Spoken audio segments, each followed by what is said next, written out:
33 ಗೇಟ್ಗಳು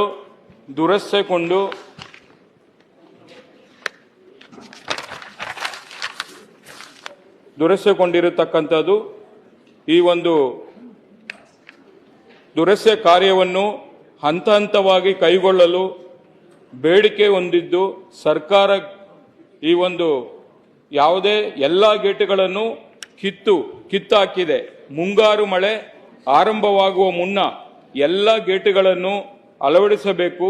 ಇಲ್ಲದಿದ್ದರೆ ಕೇವಲ 12 ಗೇಟ್ಗಳು ಮಾತ್ರ ಮುಗಿದಿದೆ. ಇಲ್ಲದಿದ್ದರೆ ಕಾಲುವೆ ಮೂಲಕ ನೀರು ಹರಿದು ಬರುವುದಿಲ್ಲ. ಈ ನದಿಯಲ್ಲಿ ಹರಿಯುವ ನೀರು ಆಂಧ್ರ ಮತ್ತು ತೆಲಂಗಾಣಕ್ಕೆ ಹರಿದು ಹೋಗುತ್ತಿದೆ. ಅವರಿಗೆ ಗೇಟ್ ಅಳವಡಿಕೆ ನಿಧಾನವಾದಷ್ಟು ಅನುಕೂಲ. ನಮ್ಮ ನೀರು ಅವರ ಪಾಲಾಗುತ್ತದೆ. ಆಂಧ್ರ ಮತ್ತು ತೆಲಂಗಾಣ 60% ಹಣ ತೊಡಗಿಸಿದರೆ ನಮ್ಮ ಪಾಲು 40% ಅಷ್ಟೇ. ಇನ್ನು ನವಿಳ ಸಮಾಂತರ ಜಲಾಶಯ ನಿರ್ಮಾಣ ಈ ಕೆಲವು ವರ್ಷಗಳಿಂದ ನೆನಗುದಿಗೆ ಬಿದ್ದಿದೆ. ಆಂಧ್ರ ಮತ್ತು ತೆಲಂಗಾಣ ಇದರಲ್ಲಿ ಆಸಕ್ತಿ ಇಲ್ಲ. ಇದಕ್ಕೆ 15,000 ಕೋಟಿ ರಾಯಚೂರು, ಕೊಪ್ಪಳ, ಬಳ್ಳಾರಿಯಲ್ಲಿ ಅಕ್ಕಿ ಗಿರಣಿಗಳು ಬಹುತೇಕ ಬಂದಾಗಿದೆ. ರೈತರಿಗೆ ಕೂಲಿ ಹೋಗುವ ಅನಿವಾರ್ಯವಿದೆ. ತುಂಗಭದ್ರಾ ಜಲಾಶಯಕ್ಕೆ ಎಲ್ಲ 33 ಗೇಟ್ಗಳು ಕೂಡಿಸುವುದಾದರೆ ಅವರು ಇಂಥವರಿಗೆ ಬರುವುದಿಲ್ಲ.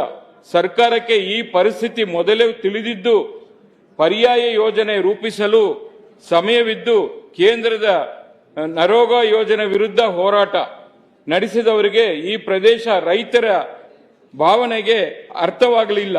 ಇದೊಂದು ದುರಂತ. ಕೇರಳದಿಂದ ಬಂದ ಜನರಿಗೆ ಬೆಂಗಳೂರಿನಲ್ಲಿ ಮನೆ ಕಟ್ಟಿಸಿಕೊಡುವುದರಲ್ಲಿ ಆಸಕ್ತಿ ಇದೆಯೇ ಹೊರತು ಮತ ನೀಡಿದವರ ಬಗ್ಗೆ ಇಲ್ಲ. ನೆರೆಯ ಆಂಧ್ರ ಮತ್ತು ತೆಲಂಗಾಣ ಸರ್ಕಾರ ಅಲ್ಲಿಯ ರೈತರಿಗೆ ಎಲ್ಲ ಸವಲತ್ತು ಕಲ್ಪಿಸಿಕೊಟ್ಟಿದೆ.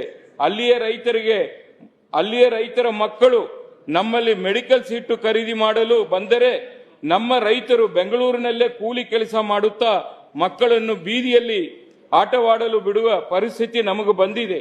ತುಂಗಭದ್ರಾ ಅಚ್ಚುಕಟ್ಟು ಪ್ರದೇಶ ವಿಜಯನಗರ ಕೃಷ್ಣದೇವರಾಯರ ಕಾಲದಲ್ಲೇ ನೀರಾವರಿ ಕಂಡ ಪ್ರದೇಶ. ಆಂಧ್ರ ರೈತರಿಗೆ ನಮ್ಮ ರೈತನ ಪ್ರಗತಿಗೂ ಹೋಲಿಕೆ ಮಾಡಲು ಬರುವುದಿಲ್ಲ. ವಿಪರ್ಯಾಸ ಏನೆಂದರೆ ನಿಜ, ಅಲ್ಲಿನ ರಾಜಕಾರಣಿಗಳು ಒಂದು ಹನಿ ನೀರು ತಮಗೆ ಸಿಗುವಂತೆ ನೋಡಿಕೊಳ್ಳುತ್ತಾರೆ. ರೈತರು ಮತ್ತು ನರಗುಂದ ಬಂಡಾಯ ನಡೆಸಬೇಕಾದ ಕಾಲ ಬರಬಹುದು.